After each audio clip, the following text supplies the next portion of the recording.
Salut à toi, bienvenue sur la chaîne Crypto Liberté, la chaîne des investisseurs snipers. Nous sommes le jeudi 7 juillet 2022 et aujourd'hui, comme tu l'auras vu sur la miniature, on va analyser la paire euro-dollar qui se rapproche de la parité, d'accord? J'ai vu qu'on en parlait partout, voilà, euro-dollar, bientôt en dessous de 1, etc. Donc on va faire une analyse un peu poussée long terme sur ça. Et comme je te l'ai promis dans la première vidéo de ce début de semaine, on va faire une analyse de BTC, un peu plus ce coup-ci, daily, et pour ceux qui aiment un peu plus court terme, H4, pour voir vraiment ce qui se passe dans la dynamique interne du range. C'est l'été, j'espère que t'as pas trop chaud, j'espère que tu t'ennuies pas trop surtout, parce que c'est vrai que c'est le calme plat. Hein. Allez, c'est parti.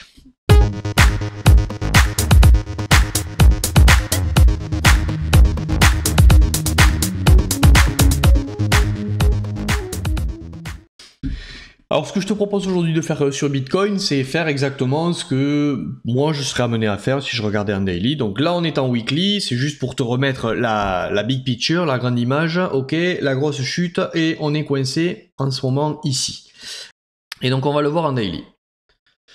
Alors en daily, lorsque je suis là, bon là j'ai vu qu'il y a eu une chute, ok, on est arrivé, on s'est stabilisé à cet endroit, d'accord. Donc qu'est-ce que j'identifie comme ça brut de décoffrage? Moi j'utilise le rayon. Donc, je vois qu'entre ce point en daily et entre ce point, on est coincé dans un range qui est en réalité pas un range, mais une accumulation ou une redistribution. Ok. Donc si c'est une redistribution, le range il partira en bas et on ira visiter plus bas. Si c'est une accumulation, le range il partira en haut et on ira visiter plus haut.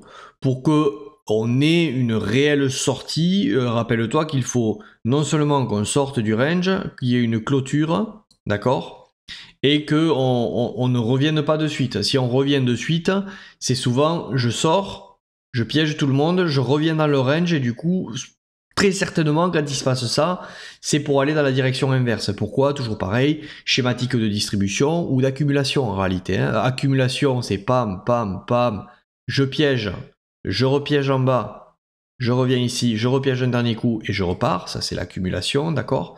Et la distribution, c'est souvent tac, tac, tac, tac, je piège les gens à la baisse, je viens les défoncer en haut, je repiège s'il le faut les gens à la baisse en bas, je reviens les défoncer une dernière fois et je fais le véritable dump, d'accord? Donc, en réalité, il peut y avoir deux sorties. Il peut y avoir cette sortie-là, qui est une fausse sortie au nord, mais qui est pour mieux accumuler. Et il peut y avoir cette sortie-là, qui est une sortie au nord, mais cette sortie-là, souvent, elle arrive pour défoncer les shorters qui étaient dans le vrai, entre guillemets. Tu vois ici, là, bam, bam, bam, il y a des gens qui ont vu que ça allait baisser. On vient défoncer les shorters, on les sort, on reteste le marché, s'ils reshortent, on les redéfonce, et ensuite on fait le gros mouvement violent, d'accord? C'est bien. Ici, il y a besoin d'une troisième et une troisième, il n'y a pas de vérité sur les schématiques de Wyckoff. Pour moi, on est vraiment, je pense, là sur... alors, pourquoi j'y connais sur le bottom? Parce que pour moi, ce qui est en train de se faire ici, là, c'est en réalité la chasse de ce range-là, tu vois. Voilà. Bon, elle est profonde, j'en conviens, mais pour moi, dans ce range, on n'était pas loin d'avoir le bottom. Et le souci, c'est qu'on a eu vraiment le consensus. On avait des gens qui étaient trop boules encore ici. C'est-à-dire que là, il y a eu trop de longues, là, il y a eu trop de longues à levier, donc on a vraiment sorti ces gens. Là, maintenant, on est en train de créer le doute. Et si le doute se crée, je pense que le doute se crée là, parce que là, même, il y a un narratif macro derrière. Et là, il y a vraiment du FUD en ce moment. Donc, je pense que ça, en réalité, tout ce range qu'on est en train de faire, c'est le spring, en fait. C'est le spring, de ça, hein, de ce range ici. Parce que long terme, pour moi, on n'est encore pas sur la capitulation. Pour moi, on est dans la phase... Si tu connais le Wall Street cheat sheet, tu vas le voir. Tu sais, tu as c'est le graphe où tu as la phase d'espoir, la phase de disbelief, la phase d'espoir. Après, je crois que tu as l'optimisme. Après, tu as le belief, le thrill, l'euphorie. Et ensuite, une fois que personne ne s'y attend, enfin que tout le monde est dans l'euphorie, tu as cette fameuse phrase, je crois, de compliancy, anxiété, déni. Ensuite, on passe à la panique. Ensuite, il y a la capitulation. Ben moi, tu vois, je pense que on est à la phase de panique, là. On n'est pas dans la capitulation. C'est pour ça, et tu le sais qu'à long terme, là, enfin à moyen terme, je pense qu'on va avoir un rebond pour aller enfoncer plus bas. D'accord? Et là, ce plus bas sera vraiment la capitulation avec le vrai bear market, tu sais, qui dure très longtemps. La phase de déni, pour moi, elle était ici. Tu vois? C'est quand on avait eu le nouveau top, la première baisse. Là, on a longtemps consolidé. Là, on était vraiment dans le déni. Non, non, ce marché, il peut pas aller sous les 30K. Il va repartir, la résistance elle est solide, 30K. Voilà, là c'était vraiment le déni. Il y avait encore... on voyait pas encore le bear market sous nos yeux à cet endroit. Et là, c'est pour ça que pour moi, c'est pas la capitulation, c'est la panique ici. Ici, c'est la panique. Et potentiellement que tu auras un truc où on va repartir ici. Alors, est-ce qu'on viendra au-dessus là? Moi, je pense que oui, mais on aura un rebond. Et après ce rebond, blam, là, on aura la vraie capitulation qui ira combler les creux. Tu te rappelles, comme je dis souvent, entre 10 000 et 13 000. Et ensuite, il y aura la capitulation, hein, disbelief, ennui total de tout le monde, disbelief, on relancera un cycle. C'est exactement le scénario que je te défends depuis toujours, hein, d'accord? Donc, allez, on revient sur le range daily. Ok. Donc ici, grosse réaction. Ok, on revient ici. Là, ce qu'on constate, tu vois, si je trace un Fibonacci entre le bas et le haut de ce qu'on a fait, ben, c'est pour ça que c'est hyper puissant. Hein. Je sais que certains ne l'utilisent pas. C'est dommage.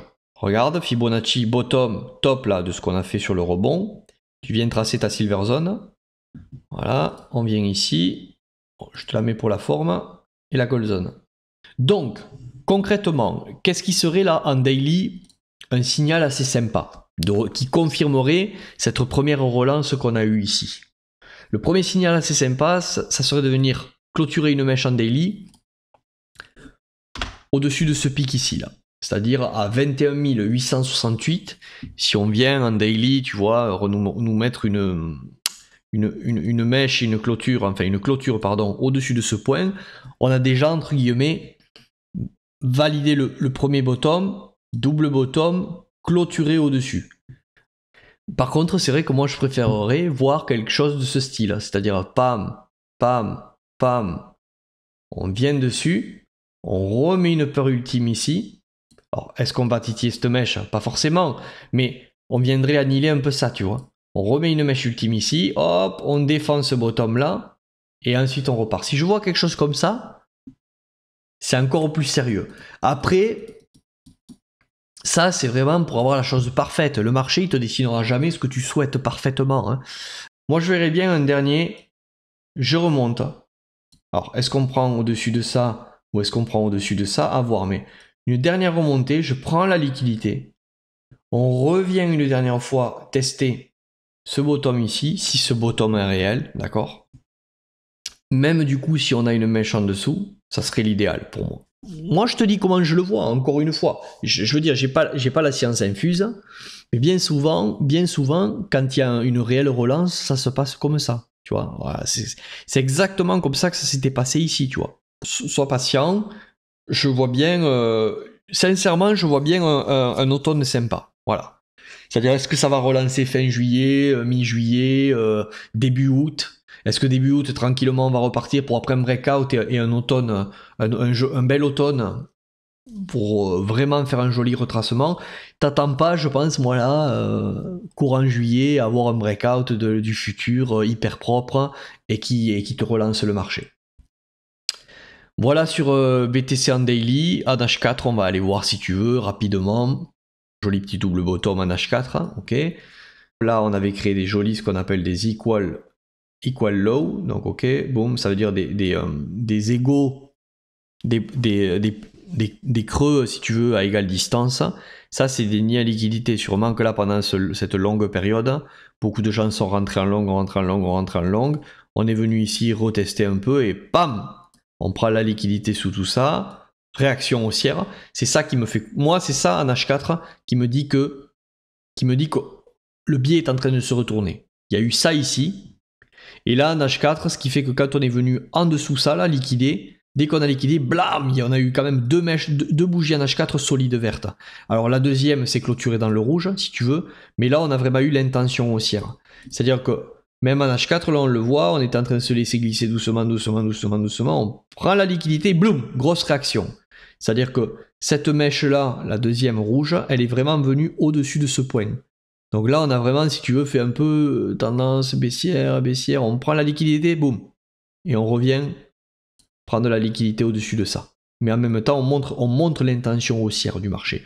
Ok, bon, je vais je peux pas tout détailler ici, mais ça c'est un concept de fractalité du marché. Donc ici, ça c'est une réaction qui me prouve que potentiellement oui, et ensuite en H4, regarde, je vais te montrer pour moi, enfin pour moi encore une fois, pour moi on va plus haut dans le range pour prendre la liquidité maintenant de là et peut-être de là. Et c'est peut-être là que j'en profiterai pour prendre mon profit partiel finalement du trade que j'ai pris là, puisque j'ai pas pu le faire encore. Pourquoi? Parce que regarde, en H4, ce qui s'est passé. Bon, donc prise de liquidité sous ces equal low. Boum, boum.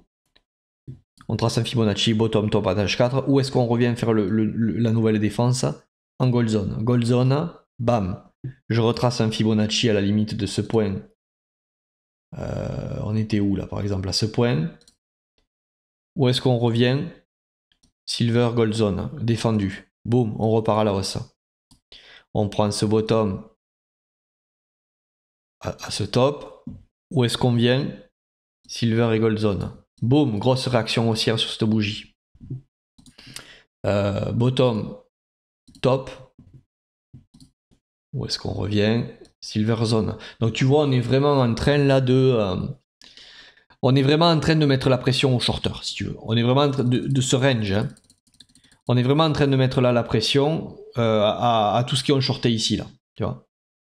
Donc là, hop, eux déjà, ce qui ont shorté ici, là, ils sont pas bien. Boum, on leur donne l'occasion. Boum, on leur donne l'occasion. Boum, on est en train, si tu veux, de les prendre en entonnoir. Par contre, ce que je n'oublie pas, c'est que, et c'est pour ça que je pense que le scénario sera le suivant. Ce que je n'oublie pas, c'est que là, regarde, on est en train de remonter un escalier de zone gold zone en gold zone en gold zone en gold zone pour défendre chaque fois les bottoms. Mais on est en train aussi du coup d'accumuler des stop loss là, des traders qui trade avec des stop loss, bien sûr. Hein. Ceux qui ont long ici, ils sont épargnés. Ceux qui ont long ici, épargnés. Long ici, épargné. Long ici, épargné. Long ici, épargné. Donc tu vois, on est en train là, si tu veux, de défoncer chaque fois les shorters. Ok. C'est-à-dire qu'on short ici, poum, on te défonce, tu reshort ici, poum, on te défonce, tu reshort ici, poum. Donc là, on est en train maintenant de s'attaquer, en fait, on est en train de s'attaquer à toute cette descente-là. Voilà. Ok. Tous ceux qui ont pris cette descente en short, qui ont mis stop, stop, stop, stop, stop, si tu veux, en remontant petit à petit, on est en train de les défoncer, eux, là. Hop, boum, boum, on est en train de les défoncer. Potentiellement, moi, je pense qu'on va aller faire ça jusqu'en haut du range, là. C'est pour ça que je prendrai quand même un profit, hein, sur mon trade d'ici. Mais je pense que si c'est trop propre ici, là, de gold zone en gold zone, on va une dernière fois venir liquider tout ça, ok, sur la panique. Et une fois qu'on aura liquidé ça, c'est ce que je te disais avant en daily, hein, on aura vraiment eu notre pam, pam, pam, pam, STB, je viens au-dessus, spring, et après on y va, ok.